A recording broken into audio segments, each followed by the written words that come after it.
What is going on, guys? Sumi here with ThoughtCast. Today I'm going to talk about 50-50 relationships versus being provided for in a traditional relationship.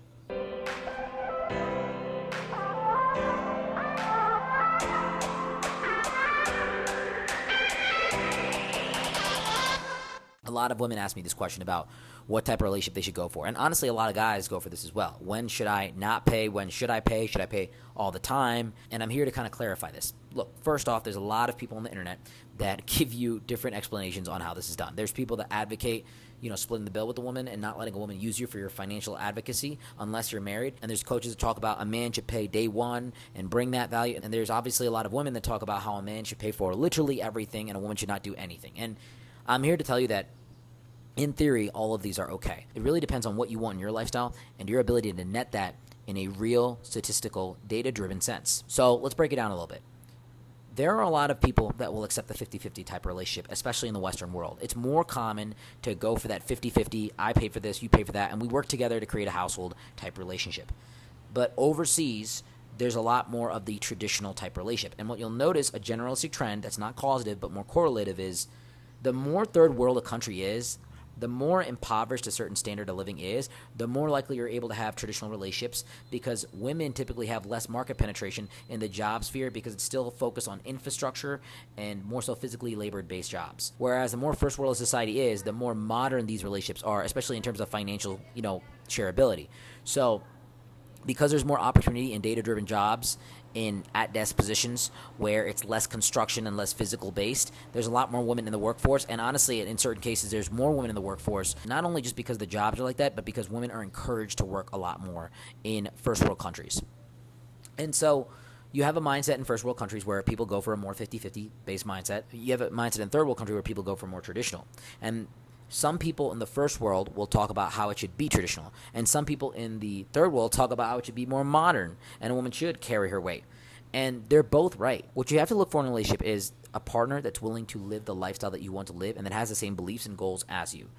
There are people out there that are very, very functional in a 50-50 relationship. I know a lot of celebrities out there that are boss woman, boss man, and they live very well. They combine their incomes and they live a very high quality level of life because they're both passionate in their careers, they love each other, they care about each other, and things work out like that. There are also women out there that want a division of tasks where she takes care of the kids and she focuses on more of those traditional duties while he goes out there and works and takes care of the household and takes care of the financial things. Like, there are women out there that prefer that, and there are men out there that actually prefer that. I'm one of those guys. I'm going to tell you, the mindset comes from the idea that I love providing, I love taking care of people, I love working hard and being involved in my work, and honestly, the easiest thing for me to do is work and provide for those things. I think it's more efficient for me to work given that I have, a large income already, and so that is a strong value that I can provide to a household, and I prefer to take care of someone from A to Z and have them stay at home with the kids. I don't want to get a call from work from my babysitter saying that my kid is sick. I want my wife to call me and say, hey, he's sick, I got him, I'll see you when you get home. I'd much rather prefer my wife being very good at cooking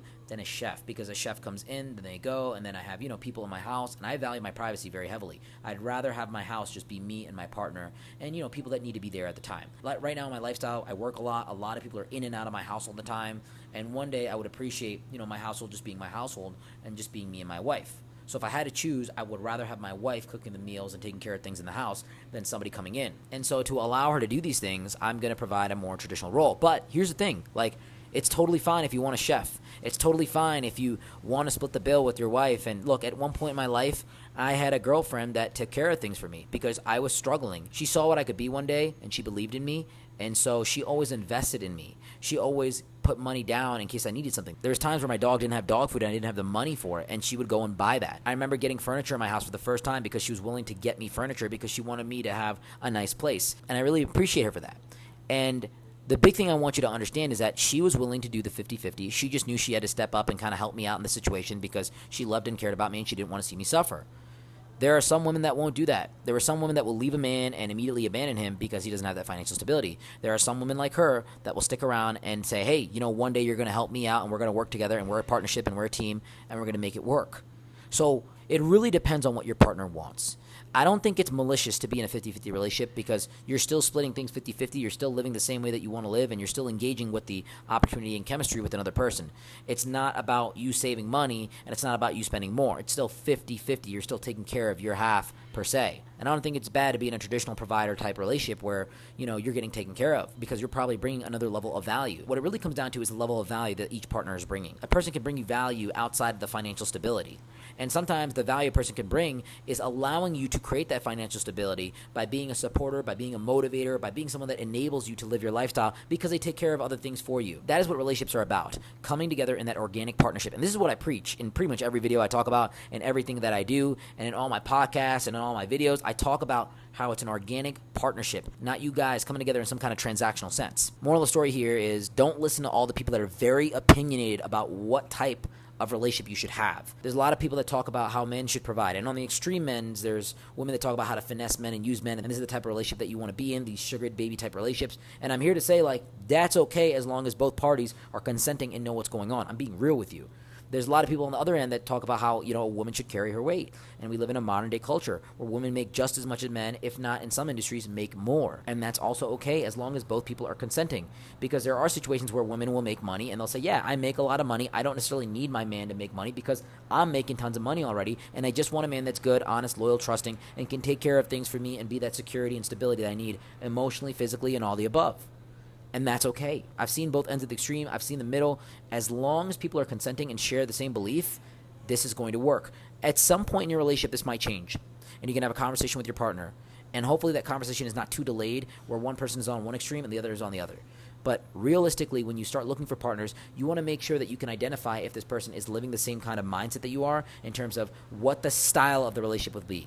Now, I'll tell you this right now. The traditional relationship definitely seems more attractive for women right off the rip, but it comes with the territory. You have to be respectful, more submissive, more catering. I mean, this is typically what's associated with that. The modern day relationship seems more appetizing for men.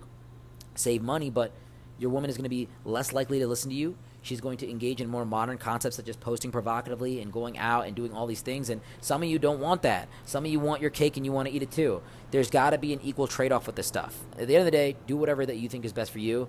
And don't get paralyzed by all the different types out there. Just try to build that organic chemistry with someone and see if you can communicate, number one, comprehend, number two, and compromise on what makes more sense. And guys, I'm out here right now in Medellin, Colombia, but I want to give a big shout out to K&D for allowing our videos to happen, for sponsoring our podcast, and for always being behind everything that we do. Because of them, we're able to bring you this high-end content on a dedicated basis. So big shout out to them. If you're ever in the Cleveland area and you're looking for a place downtown to live, I would hit them up first. That being said, guys, you can always reach out to me in the description below. I got a ton of my links there. You can join the community. You can message me on Instagram. Whatever makes more sense for you, do that and reach out to me. And until next time, guys, Sumi out.